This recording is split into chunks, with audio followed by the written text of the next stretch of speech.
Hi, I'm Patty Moreno, the Garden Girl. And I'm William Moss. And today, we're going to talk about preparing a seed bed. The first thing you want to do is have a good location with 6 to 8 hours of sunlight.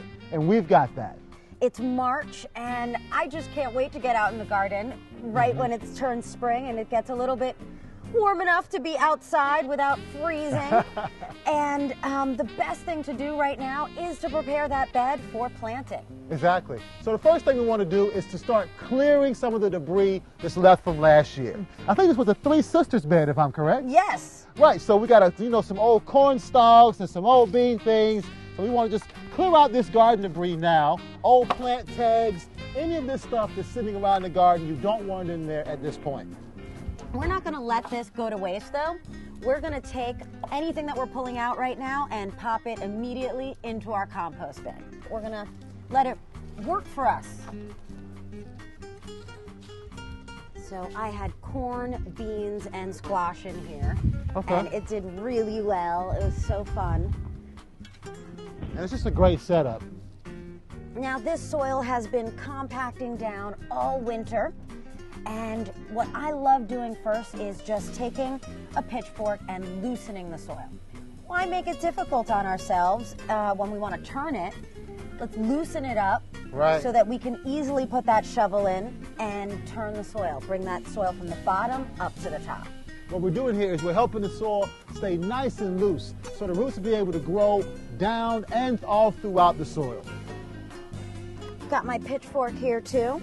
And I'm just digging it in, and look at how rich the soil is so far. Mm-hmm.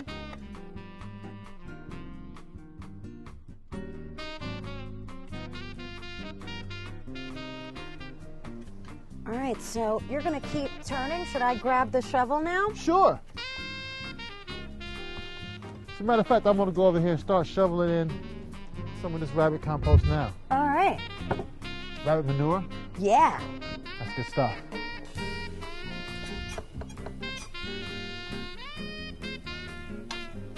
I love using rabbit manure.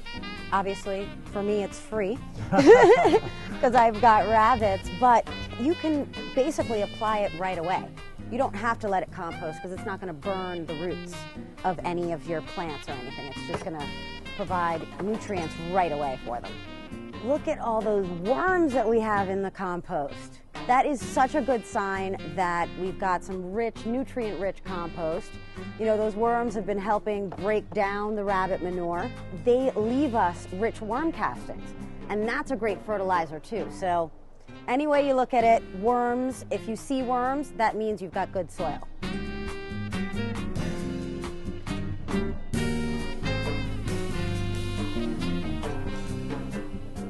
I think we're pretty good here so far. What do you think? Yeah, this looks great.